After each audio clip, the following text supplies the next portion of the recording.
mbokk yi dal leen ak jàmm ci seen YouTube Kawtef TV International ginnaaw bi bàkk bi daanoo ñu fas yéene leen a jukkil Kawtef yi fi jot a ruuse ci kàllaamay wolof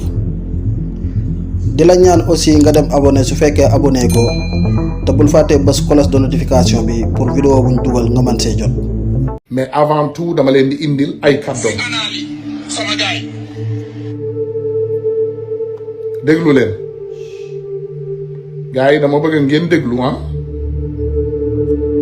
dama bëgg ngeen may ma tuuti ma ñëw ma tegal leen saaga kàddu yu ñagas yi mu doon wax jëmale ko ci président de la république dama bëgg bu ma leen indilee kàddu yëpp ba pare ma indil leen aussi li nga xam ne moom mooy firnde buy wane ne dañ koo jox moom passeport parce que am nañu numéro passeport bi lépp am nañ ko incha allah te dinañ leen ko indil mais ba avant tout d'abord dañ leen di indil ay kàddoom kàddu yi moom moo ko wax ngeen jéggal ma nag man j'ai pris moi ma décision ne am na kàddu yoo xam ne dootuma ko yëkkati man ça n'a rien à voir ak benn doomu aadama mais am na kàddu yoo xam ne man maa ko magal sama bopp donc man malgré du ma ko yëkkati mais du tee moom comme tey lii scandale la du siècle damay jaar ci jaar-jaaram yépp ñu indi ko nit ñi déglu ko bismillah si analyse sama gaay Macky Sall ak sa nguur billahi wallahi wa taalahi yàgg di nga kat sa lëfal nday waat si suuf Macky Sall yàgg di nga toj sa cottu nday waat si suuf billahi gis nga lu gaay di saaga sa dafa nday si suuf man ci kaw laay saaga sa xonkalu nday Macky Sall yow say ministre sa procureur sa ministre de la justice sa ministre de l'intérieur waa gendarmerie waa BIP waa section de recherche waa police ak seen yéen yëpp seen tuunu cottu dafa ndey ñun ñoo ko katt lëfal ndem wax fii depuis France lu ngeen mën si ñun katt leen ko ndem def ñun xoola bañu ñu katt lëfal ndem dee fu mu ne nii bés fu ne ñu wax leen ko bésug dund du bésug dee bésug dee du bésug dund toj seen cottu ndey dafa katt lëfal ndem jot suba ba léegi dama nekk ndey si liggéey bi aw moon seen tuunu ndey jot maa ngi doog a wàcc ndeyam ni maa ngi ni si mbedd bi ni kuuf voilà lii ndaw waa ji moo ko wax jëmale ko ci président de la Macky Sall déglu leen ko encore sa protocole bi ngay àndal di dem fu leen si àdduna sa protocole bi ku jigéen ci lu mu wax si yow métti na de Macky Sall sa protocole te léegi am na jëkkër te mu dëkk si département de Pikine loolu ñi nekk si entourage bi xam nañu loolu man affaire laa nekkoon billahi wallahi wa taalahi ak yàlla bu ma ñibbi si Sénégal man du ma waat si sëriñ alxuraan laay wax barki alxuraanul karim kooku dugal na sunu nopp ne Macky Sall yow sëgg si mu sëgg di la màccal loolu rek la doon rey si moom ba mujj bi Marème Faye Sall daf ko écarté palais bi mujj bi la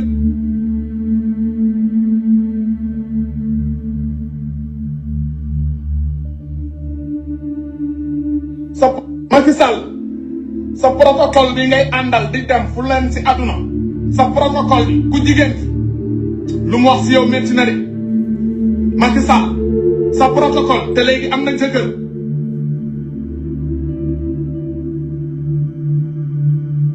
sa Macky Sall sa protocole bi ngay àndal di dem fu leen si àdduna sa protocole bi ku jigéen lu mu wax si yow métti na de Macky Sall sa protocole te léegi am na jëkkër te mu dëkk si département de Pikine loolu ñi nekk si entourage bi xam nañu loolu man affaire laa nekkoon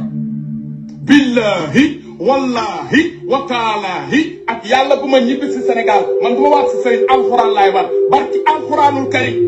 kooku dugal na sunu nopp ne Macky Sall yow sëgg si mu sëgg di la màccal loolu rek la doon rey si moom ba mujj bi Marème Faye Sall daf ko écarté palais mujj bi lañ ko mujj may jëkkër barki alxuraanul karim loolu dugg na suñu nopp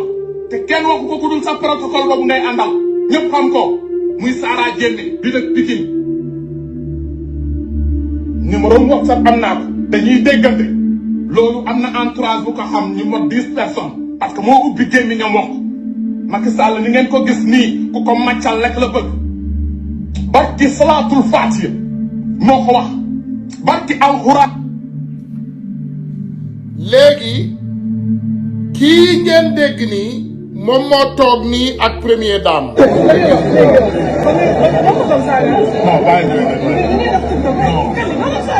non léegi non. waaw dëgg la loolu kay dama koy laaj sax ma ne jéggalu naa sama yaay nit ku dul jiw amul kon ñeneen ñi toog di partagé di wax ba may def loolu ñoom dañ mos doon encouragé kon kat ñoom ñëpp muy opposition bi dañ ko ci doon comprendre donc bu ma demee ba xam ne ndaw laa juum naa dellu naa sama kër yaay non yow démb sax nee nga ma léegi maintenant juum naa mais bu instant bi vidéo bi def démb ak man amul ko mission si man loolu lay apporté léegi yéen a dégg li mu wax ak ka nga xam ne moom mooy première dame léegi ñu seetaan ko aussi ak président de la république. ma ne ko Sall ngaari lam toor buur gere tooñ wala rek Sall ngaari lam toor buur gere kay daf lay tàgg doo baatare maa ngi tàgg maa ngi mais baatare nga ma nag parce que jox nga ma reer et lu gën a neex sax dama toog ak yow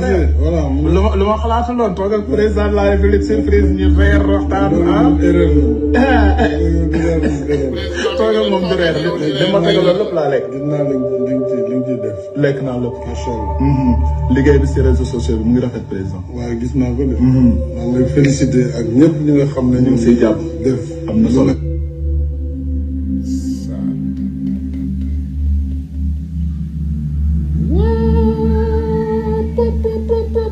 moi j'ai mal au cœur. pour wax leen suba incha allah 15h Paris 13h Sénégal ngeen kar ñu fii ci Kali TV. c'est la même personne diggante Khalifa Sall ak son excellence monsieur le président de tous les sénégalais. borom xolu jamaa bi ki nga xamante ni moom la sénégalais yi dugal seen biir xol suba lay doon 15h. gars yi kii ngeen dégg nii léegi tur bi waxal na ko boppam. comme ni ma leen ko waxee man seexlu naa jaar ci tur bi ndax ñun ay modèle lañu bëgg a nekk ci suñu réew te ay modèle lañu ci suñu réew te dafa am doxalin boo xam ne moom la ñuy doxee ci suñu biir réew. léegi le jeune il a reçu un passeport diplomatique avec preuve nag parce que ñun duñu bëgg di waxantu bëgguñu waxeet. waaye waxuma leen rek ak source sûre mais on a même les documents de son passeport numéro passeport bi écrivez-le en bic moom waajooju génn léegi Dalifort la dëkk te ñun ñëpp xam nañu turam Kalidou pour ñi ko bëgg a xam numéro passeport bi mi ngi nekk le numéro 2 0 P like Papa D like Daouda 09 107 numéro passeport diplomatique am moo nekk noonu jot na ci passeport diplomatique bi mi ngi ci loxoom ña ko jox ñun xam nañu leen xam nañu ne passeport diplomatique kenn mënu koo joxe noonu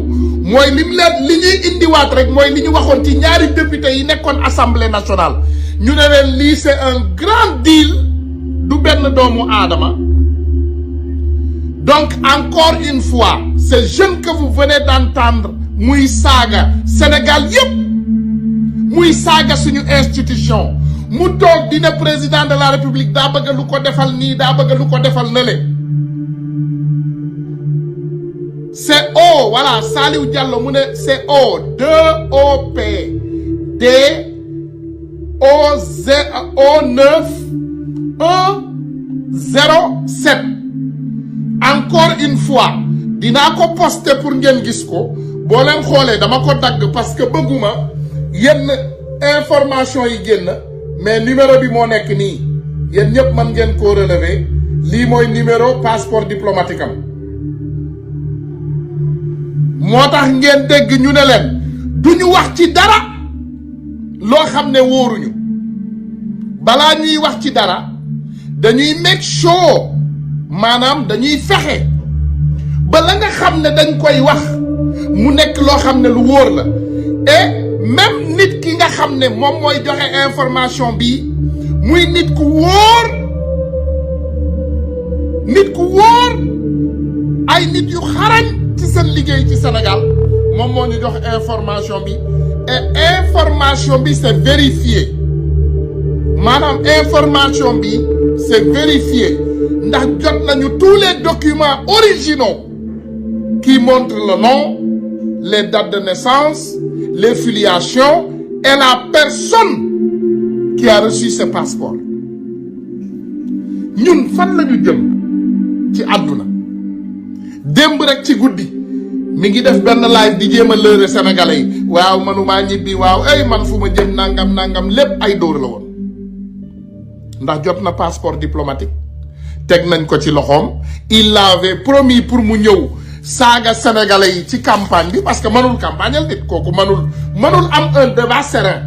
mënul débattre mënul waxtaan normal saaga rek la mën a def mooy taal téléphone am saaga nit ñi suba ba guddi jot saaga fu mu gën a ñaaw mu saaga ko waaye comme niñ koy waxee rek doom moom nu mu manti mel rek demal seeti ci ndeyam di nga xam ban façon doom la jur donc ñun comme xam nañu yan façon nit lañu xam nañu ci ban réew lañu dëkk donc saa bu ñu gisee loo xam ne dëgg la ci réew mi dañ koy indi saa bu ñu gisee loo xam ne fen la aussi dañ koy indi donc vous qui êtes en France alertez la police des frontières que le gouvernement de Sénégal a donné un passeport diplomatique à un insulteur public. Il n'est pas diplomate. ñun xam nañu loolu kooku diplomate fan la wala léegi ay saaga mooy maye diplomatie mooy maye passeport diplomatique. Sénégal nañu bàyyi xel ci li nga xam ne moom mooy dox ci dëkk bi nañu bàyyi caaxaan yi te di wax nit ñi loo xam ne moom moo mën a doxal réew mi masuma gis dans la diplomatie du monde scandale bu gën a mag lii ndax au moins on respecte nos institutions ñun nañu respecter li nga xam ne moom mooy suñu ay institutions ndax corps diplomatique bii ñu am ci Sénégal ñaan nañu yàlla incha allahu rabbi ginnaaw ki fi ne nii bu demee beneen président bu ñëwee diplomatie sénégalaise day nekk on top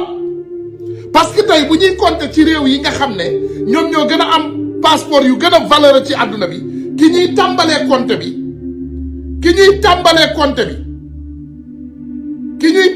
compter bi déjà kan lay doon jéggal leen ma gars yi une seconde asalaamaaleykum waaw voilà donc man maa ngi ci live xam naa nga seetaan rek wala bu ma paree ma dugg ci voilà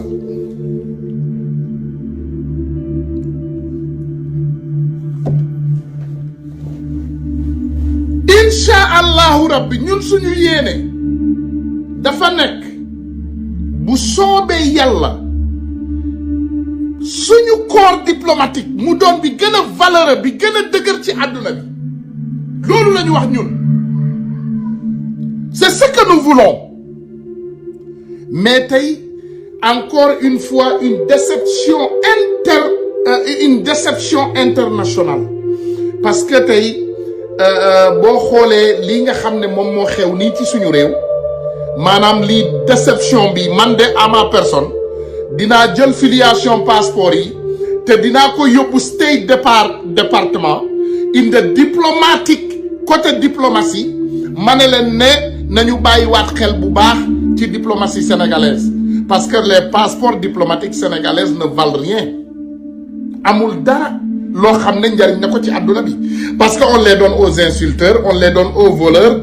on les trafique on les donne aux femmes qu'on veut coucher avec. Maintenant la diplomatique sénégalaise est devenue du n'importe quoi. Donc encore une fois ñun am nañu ñoo xam ne respecté wuñ ñu vraiment di jël passeport yu toll nii ak makaama passeport boobu ni mu toll nga koy jël di ko jox ay insulteur public. tegaluma leen nag saaga yi tey saaga yi ma leen tegal nii tegaluma leen ko pour saaga Macky Sall parce que comme ni ma leen ko waxee dama bëgg a raxasu ci yooyu dama bëgg a wax sama fulla ak fayda doomu aadama yi di ma dégg te raxuma ci benn ñàkk xorom wala benn manque de respect. C'est pas mon but. Mon but ce n'est pas d'insulter ou de ne pas nangam loolu du sama but parce que wax dëgg yàlla am na foo xam ne toll nañ fa ci kilifteef ci àdduna bi am na loo xam ne bëggatuñu muy jóge suñu gémmiñ donc moo tax ngeen gis ñu jël passeport bi non seulement numéro bi ñu jox leen ko et c'est à vérifier c'est déjà vérifié et c'est déjà confirmé man ngeen koo dem vérifier ñi ko posté ci réseau bi yépp benn source bi la c'est la même source benn nit bu xarañ buy def liggéeyam boo xam ne jot na ci kayit yi macha allah muy nit koo xam ne dafa xam liggéeyam kayit yi tegu ci loxo yi ñu war a tegu pour doomu aadama yi génne ko maintenant parfois aussi il faut protéger au moins sa source xam nga source moom li tax nit di ko njariñoo mooy da nga koy mën a protéger parce que soo protéger wul sa source doo ko mën a njariñoo mais tey Sénégal suñu diplomatie dellu na ginnaaw une décennie. Now I must say this in English just for the simple fact that I live in the United States of America and I'm pretty sure Facebook is ran by English speaking folks and you guys are going to hear this. So apparently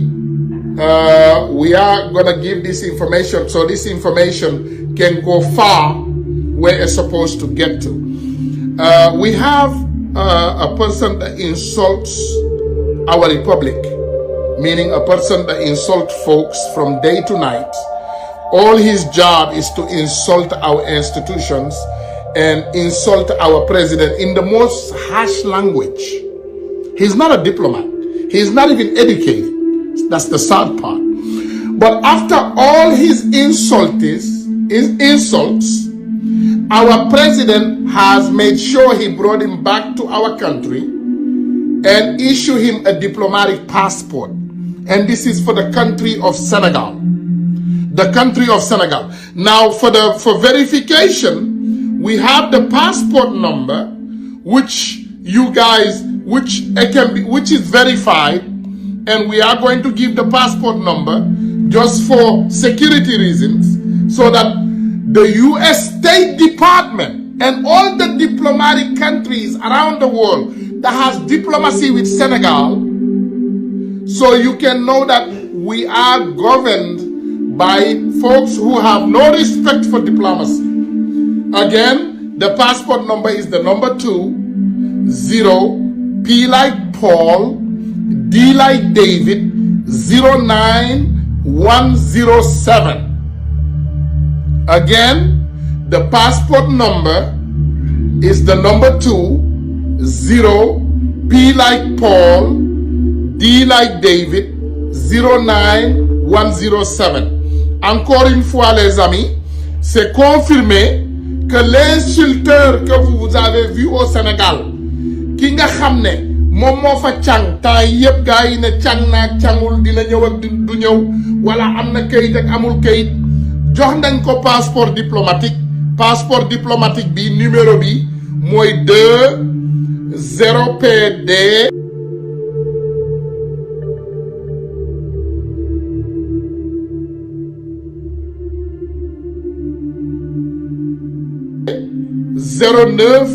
09107. donc ñëpp jot nañu numéro passeport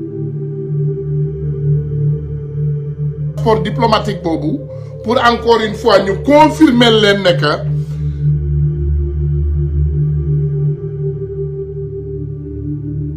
ce insulteur public boobu jot na passeport diplomatique. fan la jaar xamuñu ko ndax ñun xam nañu ne ci réew la ñu ne te réew mi ñu ne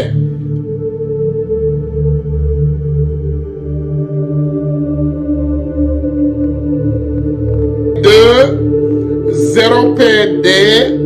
09107. donc ñëpp ci beneen niveau de bassesse jël na passeport diplomatique jox na ko xam ne moom dafa saaga non seulement suñu ay institution mais saaga président de la république ci saaga fi mu gën a ñaaw ba jabaru président de la république nekk bitim réew ñëw ne ko mais yow saaga yi ngay saaga président pour lan la pour lan nga doon saaga président saaga yu ñaaw yi àdduna yëpp dégg ko kooku nag ñoom jël nañ ko ñu jox ko passeport diplomatique mooy passeport bi nga xam ne moom moo ëpp bayre ci suñu réew ñun ndax passeport bi daanaka boo ko yoree am na réew yu bari yoo xam ne ci àdduna bi boo fay tukki sax soxlawuloo visa loolu mooy passeport diplomatique boo ko yoree daanaka da nga am lu tudd immunité diplomatique immunity am na jéye yoo xam ne sax boo ko defee ci yeneen réew mënuñu laa teg daan ndax valeur u passeport boobu donc vraiment man tey amati naa lu ma naqari en tant que patriote sénégalais ndax wax dëgg yàlla ak lu ma mën a liggéeyal Sénégal te ma xam sama bopp ak fu ma mën a taxawu Sénégal te ma xam sama bopp bu ma mérité wul passeport diplomatique quand je ne suis pas diplomate sama juróom-ñetti fukki xel xalaatul may laal passeport boobu ba koy jege parce que passeport boobu symbole bu mag la ci suñu institution dañ ko war a jox ay doomu aadama yoo xam ne dafa am taxawaay yoo xam ne moom la ñu taxaw ci suñu institution waaye tey bu ñu demee ci réew mu mel ni réewu Sénégal ba ñu gis vraiment jéye yu mel nii ñu koy jël di ko partager ci suñu ab réew di ko jox ay doomu aadama vraiment je pense que loolu doon na gàcce bu mag te gàcce la boo xam ne vraiment tey képp kuy doomu Sénégal ak foo mën a dëkk ci àdduna bi naqari na la may waxaat ak ki nga xam ne moom mooy le président de la République Macky Sall dégg nañu wax ji jot nañu numéro passeport bi on a tous les confirmations on s'en fout de yow ak Kaliphone loo leen seq ndax yaa Kaliphone bu la neexee mu dem fanaani sa biir kër bu la neexee mu dem fanaani Mermoz ñun suñu yoon new ci mais li nga xam ne moom moo ñu intéressé président de la République passeport diplomatique u sénégalais bu fekkee da ngeen ko jël jox ko Samba Boy boobu na ngeen jël passeport boobu suspendre ko bu dul loolu je vous garantis que ça va vous coûter très cher bu ma la nee cher gëm ma ndax yaa ngi waajal ñëw Amérique te xam nañu ne di nga dem fépp ci àdduna bi bugguloo loolu topp la gis nga passeport u Kaliphone Sall le vagabond la ngeen jéggal ma sax li ma tudd tur bi ndax dama ko seexlu Kalidou passeport bii ngeen jël teg ko ci loxoom na ngeen fexe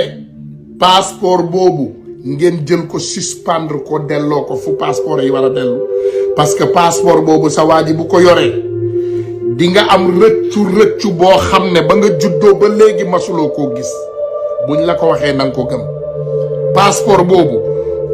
waa ji comme c'est dit mi ngi waajal génn réew mi fii ak ñaari fan 48 heures ou 72 heures on vous garantit que bu génnee réew moomu ak passeport boobu di ngeen am lu leen naqari bi ngeen juddoo ba léegi doo leen gis lu leen naqaree noonu yaakaaroon ngeen ne indil nañ leen masiba naaru laay ci Sénégal mais bu boobaa day mel ni ay caaxaan ngeen gis bu boobaa day mel ni yéen mosu leen gis masiba naaru laay parce que soyons un peu quand même respectueux de nos institutions Sénégal yii man moomuma ko mais Macky Sall yow moomuloo ko dañ la ko dénk te buñ la dénkee au moins jox ñu respect waa ji son nom c'est Babali BABALY moom moo daan tuddee boppam rek Kaliphone Sall nit ñi tëb Kaliphone Sall déedéet c'est Babali Kalidou Babali voilà ngeen déglu ko encore c'est Kalidou Babali mooy turam son numéro de passeport c'est 2 OPD 09 107 encore une fois indilaat nañ leen ko turam c'est Babali Kalidou information yépp mi ngi ak ñun mais parfois pour respecter et protéger ses sources duñu génnee ay yeneen information yi mën koo partager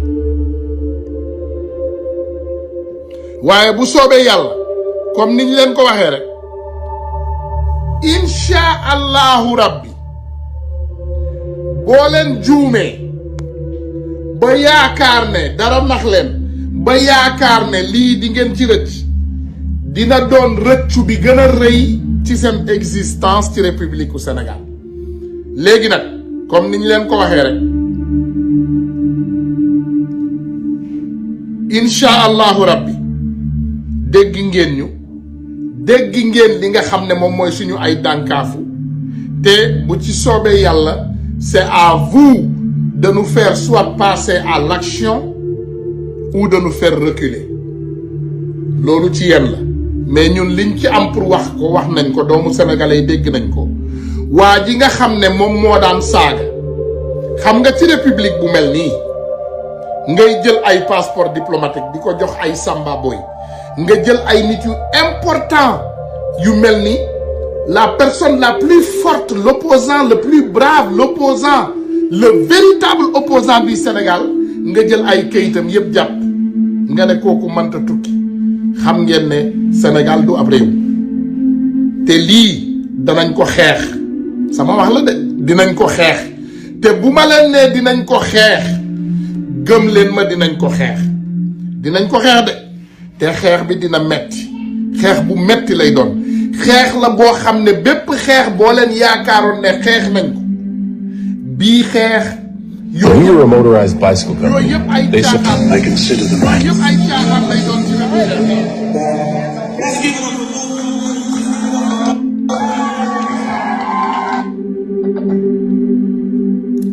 loolu yëpp ay caaxaan lay doon ci wetu xeex bi loolu yëpp ay caaxaan vérité mu ne je ne comprends pas expliquez-moi il y a finalement reçu son passeport diplomatique ou bien mais bien sûr que oui il a finalement reçu le passeport diplomatique et le numéro de passeport on l'a donné à une maintes reprises joxe nañu numéro passeport bi loolu mooy preuve numéro passeport bi jox nañ leen ko à maintes reprises boo leen ko jëlee c'est vérifié numéro passeport bi Kalidou Babali moo ko moom numéro passeport bi c'est vérifié de source très sûre source bi nga xam ne moom moo ko joxe mu nekk fépp ci réseau bi même source la même passeport la même information voilà muy liggéeykat bu xarañ bu nekk ci suñu réew ma muy liggéeykat boo xam ne bokkul ci benn caaxaan waaye waxaat nañ leen ko encore une fois jox nañ ko passeport diplomatique 2 poids 2 mesures jël nañu beneen sénégalais bu tudd Assane Diouf jële ko Amérique yóbbu ko Sénégal yàq addinaam teqale ko ak njabootam man mii di wax ak yéen ils ont tenté la même chose ma duma leen fii ma duma leen au niveau international naqar bu mel noonu amuñu ko ñoom bi leen yàlla sàkkee ba léegi amuñu naqar bu mel noonu ñun sénégalais yi ñu duma leen bu ma ne ma duma leen ñun sénégalais yépp ñu fexe ñu duma leen ñun ñépp ñoo fexe ñu duma leen au niveau international donc ñun tey bu ñu toogee ci ab réew ñuy jël Samba Boy un insulteur public ñuy jël passeport diplomatique di ko jox y a un problème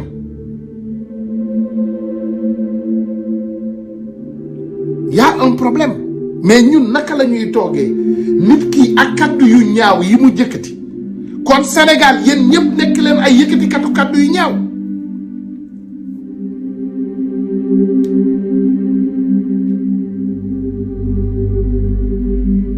yéen ñëpp nekk leen ay saagakat parce que ndekete Sénégal ku fa nekk saagakat public bi gën a grave tu vas recevoir un passeport diplomatique mais nekk leen ay saagakat man dootuma ne kenn bul saaga parce que ndegem saaga léegi day maye ay passeport diplomatique mais pourquoi nga mën a taxaw ak sénégalais yi ne leen bu leen saaga. On a vu la loi qui a été passée pour l'Europe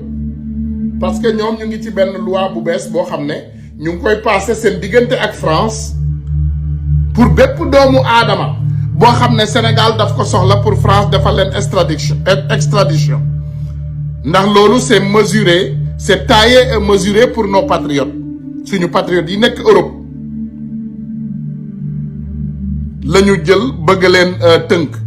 waaye ne vous en faites pas. On est toujours aux États-Unis et au Canada aussi. On est partout dans le monde. Et on est nombreux. Kenn mënuñoo tënk. Gis nga tànk ngelaw yàlla bii mi ngi dox ci kaw asamaan si naaj bi jant bi di génn. Jant bi fépp lay laal ci àdduna bi. Kenn mënul protéger jant bi. Kenn mënul muur jant bi ba du laal la nga xam ne moom moo fa la waroon laal. Donc si vous avez décidé de donner des passeports diplomatiques aux insulteurs. Aux insulteurs. Et on a les numéros des passeports. On a les numéros. Donc, notre pays, vraiment, ça devient man, xamatuma ci lan la doomu aadama mën a tegati loxoom. On a un problème sérieux chez nous. Notre pays est devenu du n'importe quoi. Voilà. Ñun suñu réew c'est devenu du n'importe quoi. Parce que tey mënuloo nekk ci ab réew moo xam ne ñun ñëpp ñoo ko bokk réew moo xam ne ñun ñëpp dañ fa am cër ñun ñëpp ñu war a ànd pour defar ko ngeen jël ay passeport di ko jox ay saagakat te yéen ngeen toog mais vous déjà les jeunes sénégalais sur la territoire française communiquez leen au plus massivement possible ñun border protection la ñu wax maanaam ñi nga xam ne moom mooy seen police de frontière ngeen jox leen tur bi Babali Kalidou ne leen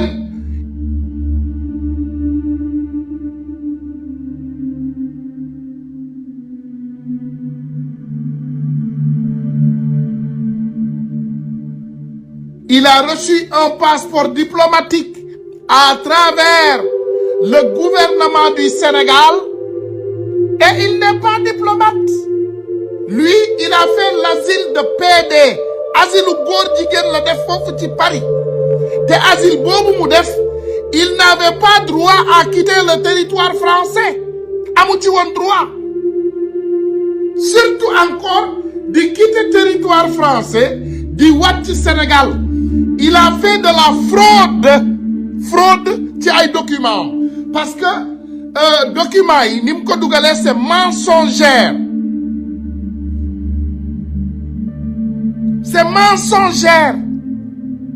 donc les Sénégalais yi nekk Paris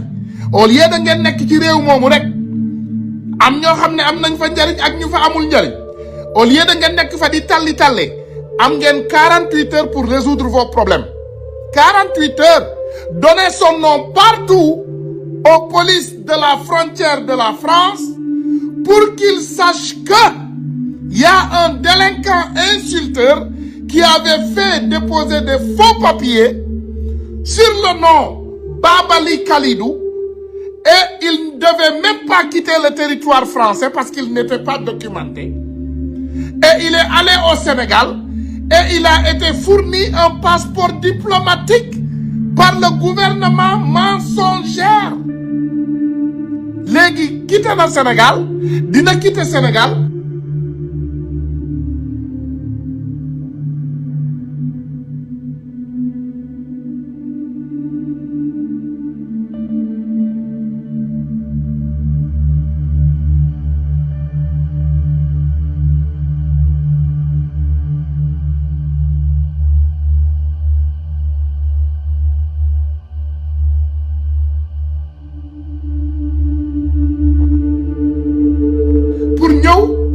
également France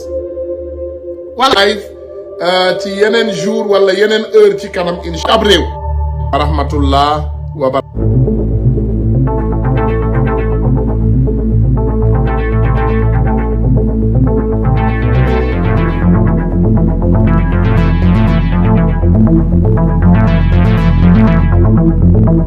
mbokk yi dal leen ak jàmm ci seen YouTube Kawtef TV International ginnaaw bi bàkk bi daanoo ñu fas yéene na jukkil Kawtef yi fi jot a ruuse ci kàllaamay wolof di la ñaan aussi nga dem abonné su fekkee abonné ko te bul fàtte bës cloche de notification bi pour vidéo buñ dugal nga mën see jot.